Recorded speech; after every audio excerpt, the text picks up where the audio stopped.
They say a throne is not only built on power, but on blood. Yet what happens when that blood grows sick, when the lifeblood of a dynasty turns against itself?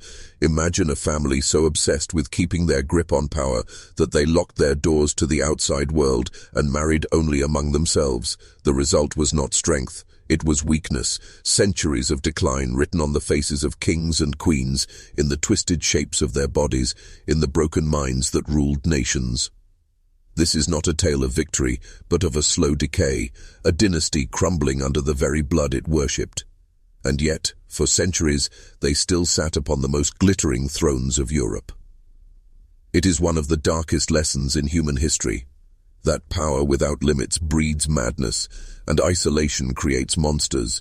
You can see it in their portraits, the strange and unsettling features, jutting jaws, hollow eyes, bodies frail and fragile, but weighed down with crowns too heavy to bear.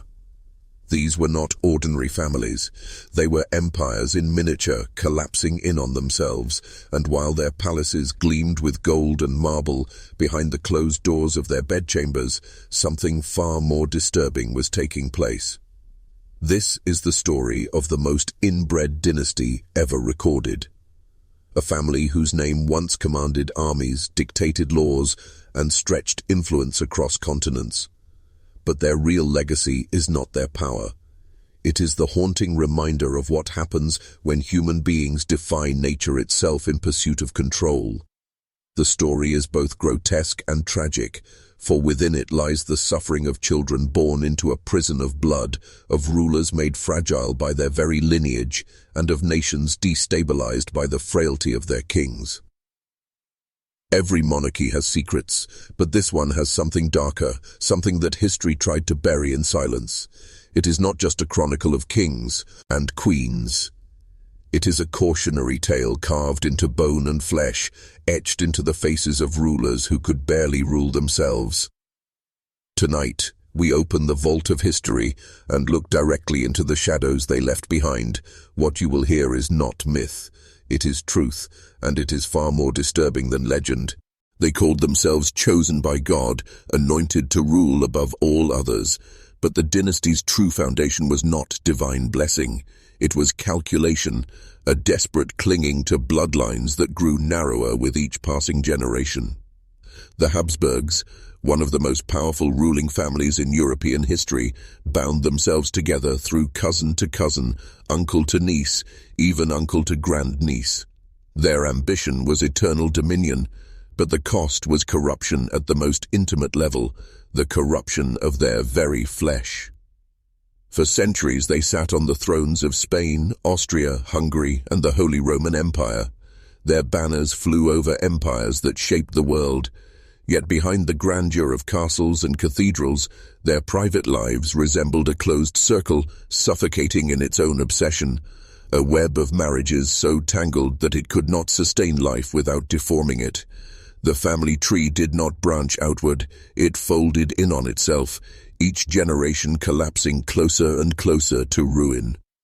It is a chilling paradox. The Habsburgs controlled the destiny of millions, yet could not protect their own children from the very strategy that secured their thrones. They prized blood purity above all else, but what they created was blood weakness. And the portraits of their kings tell a silent story that no court chronicler dared to speak. Jaws grown unnaturally long, lips so swollen they could barely close, tongues so large they struggled to form words. The infamous Habsburg jaw was not a mark of nobility, it was a scar left by centuries of choices made in candlelit chambers, where love was irrelevant and lineage was everything.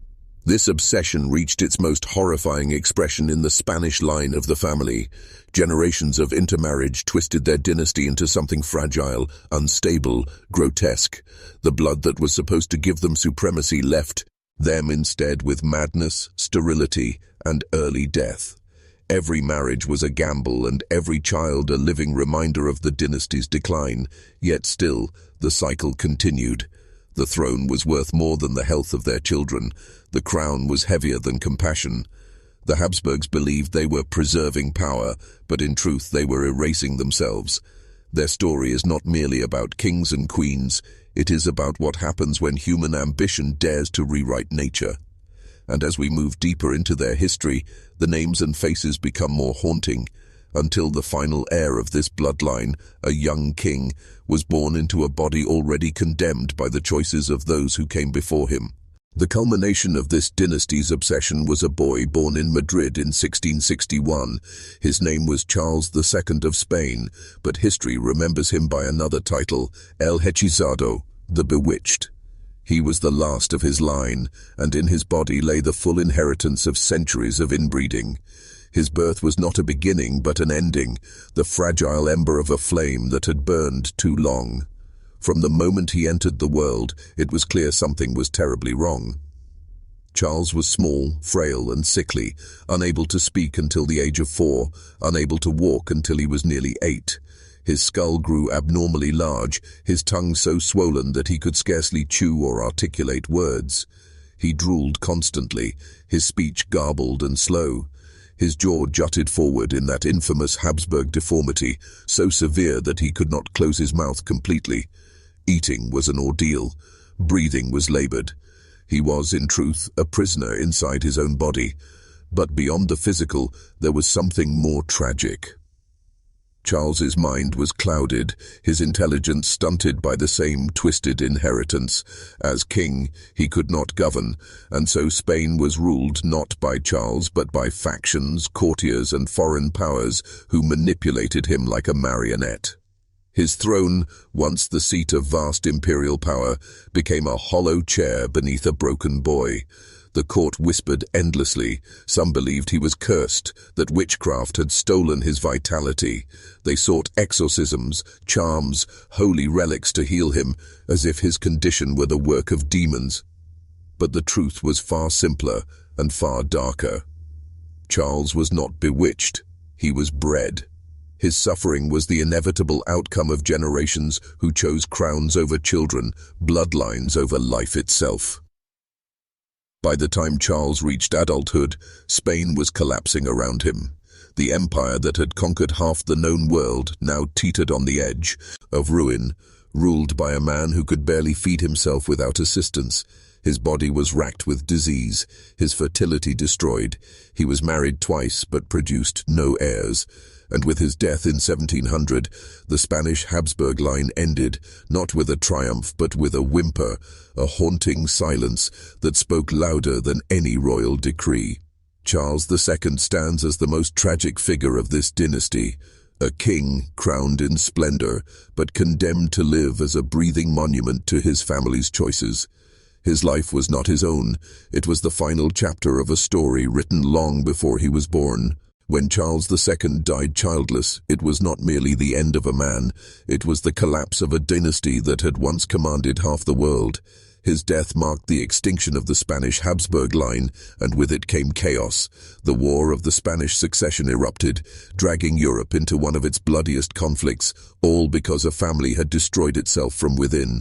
What centuries of enemies could not achieve, their own blood had undone. Yet the tragedy of the Habsburgs is not confined to Spain.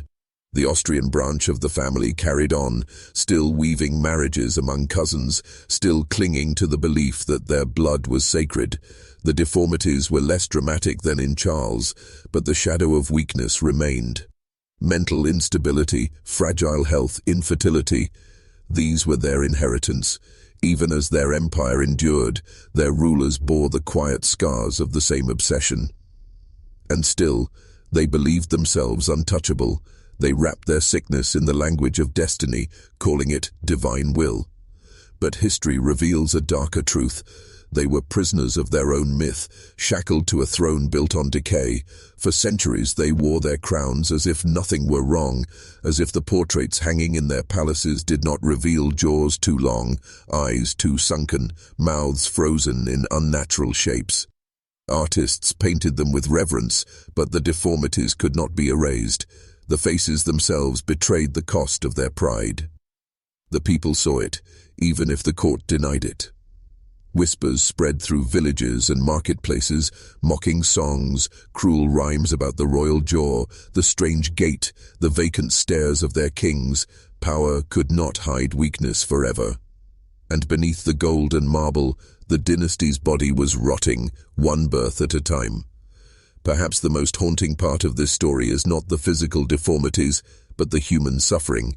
Within those royal walls, children born into lives of privilege, yet condemned from birth to frailty and despair. Women forced into unions with their uncles, cousins, and nephews, their wombs becoming battlefields for dynastic survival. Men groomed from childhood to take crowns they could not carry. These were not simply monarchs, they were victims of a system that prized control above compassion, tradition above nature, blood above humanity. The world remembers their titles, their wars, their wealth, but the true legacy of the Habsburgs is written in silence, in bones deformed, in blood corrupted, in dynasties extinguished, not by the sword, but by themselves. What makes this story so haunting is not just the ruin of a family, but the lesson it whispers across centuries. The Habsburgs believed they were preserving their power. In truth, they were sowing their destruction. Their castles, their armies, their riches, all of it was nothing compared to the simple truth of nature. And nature will not be cheated. When the tree does not branch, it breaks. The tragedy is amplified when you realize how human it all was. Behind the marble halls and golden crowns, these were families making choices. Choices to marry a cousin instead of a stranger, a niece instead of a noble from another land. Every decision was cloaked in duty, every sacrifice justified by the preservation of the throne, and yet each choice tightened the noose. Each generation drew the bloodline closer to collapse. Look at Charles II once more, the final heir of Spain. His entire genome has been studied by modern historians and geneticists, revealing something chilling. He was more inbred than the child of two siblings. Imagine carrying in your veins the weight of centuries, the narrowing of blood so extreme it could not sustain life. His body was a ledger, his veins the ink, each deformity a tally mark in a debt long overdue. And what of the empire he ruled? Spain, once the wealthiest and most powerful kingdom in Europe, descended into weakness under his reign. A single man, too fragile to lead, became the undoing of millions. It is a sobering reminder that power, concentrated in too few hands, can poison not only a family, but an entire nation. This is where the story begins to move beyond history and into warning, because while the Habsburgs may be gone, the pattern they represent is eternal. Families, corporations, governments, even nations can fall into the same trap. The obsession with control, the fear of dilution, the refusal to change. Their decline is a mirror, held up to all who believe themselves untouchable. If you're still watching, you're already braver than most. Tell us in the comments, what would you have done if this was your bloodline? Would you break the chain, risk the throne to save your children, or would you obey tradition, knowing the price it demanded? The Habsburgs did not ask those questions, and because of that, their empire rotted from within. Centuries later, their portraits still hang in museums, silent witnesses to their own undoing. Visitors walk past without knowing the full truth, admiring the gilded frames and royal robes, rarely noticing the details that tell the darker story. The swollen lips, the elongated jaws, the glassy, distant eyes of rulers who could scarcely function as men, yet bore the weight of nations. These paintings are not celebrations of power, they are tombstones carved in oil and canvas. And yet the Habsburgs were not unique, they were only the most extreme, the most visible, the most recorded. History is littered with dynasties who collapsed for the same reason: bloodlines too tight, ambition too blind, traditions too sacred to break. From ancient Egypt to medieval Britain, the cycle repeats. Families who believed they were chosen, who thought themselves untouchable, who withered because they refused to let new blood in. The Habsburgs simply left the most grotesque monument. What chills us even now is how preventable it all was. One marriage to an outsider could have changed everything. One act of defiance against tradition might have spared children like Charles II a lifetime of suffering. But no one dared. The fear of losing power was greater than the fear of losing humanity. And so the dynasty marched forward, blinded by its own pride, dragging its children into a future already doomed.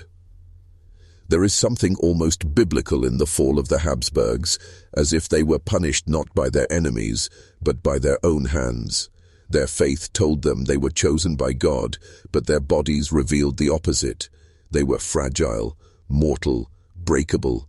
Their belief in divine right was shattered by the cruel reality of biology. They became the living embodiment of a warning that no empire, no matter how vast, can escape the laws of nature.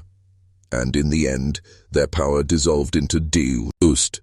Thrones were lost, crowns passed into the hands of strangers, and the family that once stretched across continents became a cautionary tale whispered in history books. The Habsburg name survives, but its might is gone. What remains is not empire. It is memory. A memory etched in bone, preserved in portraiture, and whispered in the stories of historians who dare to look closer. The dynasty dreamed of eternity. What it left was a ghost. The story of the Habsburgs lingers because it is not just history, it is a mirror. A dynasty that once seemed immortal revealed how fragile power truly is when it is built on arrogance and fear. They remind us that wealth, armies, and crowns mean nothing when the blood that carries them forward is poisoned by the very choices meant to preserve it. Their castles still stand, their portraits still watch us with hollow eyes, but their true legacy is silence. The silence of a bloodline that devoured itself. We look at them now with a mixture of fascination and horror. The Habsburg jaw has become infamous, a grotesque symbol of inbreeding, but the real tragedy runs deeper than bone and face. It is the lives of children who never had a chance, women trapped in marriages that chained them to their own kin, men broken under the weight of crowns they could not carry. Every one of them was both royalty and prisoner, both ruler and victim. Their story is not just about deformity, it is about suffering, the kind no gold or power could erase. And perhaps that is why their tale still resonates. Because it is more than a lesson in genetics, more than a warning about dynastic pride. It is a human tragedy that repeats itself wherever ambition outpaces compassion, wherever tradition is held sacred above life itself. The Habsburgs remind us that no family, no empire, no nation is immune to collapse when it worships power above all else. In the end, their crowns turn to rust, their bloodlines to dust. And what endures is a haunting truth, that nature cannot be commanded, that even kings and queens are subject to its laws. The Habsburgs tried to cheat it, binding themselves tighter and tighter in a web of their own making, but the web strangled them, and all their titles, their wars, their glory could not undo the choices of their ancestors. So when you hear the name Habsburg, remember, are not just the empire they built, but the empire they destroyed within themselves. For theirs is the most chilling dynasty ever recorded, a family who sat on thrones of gold, yet were undone by the very blood that made them royal. Blood gave them power, but blood also took it away.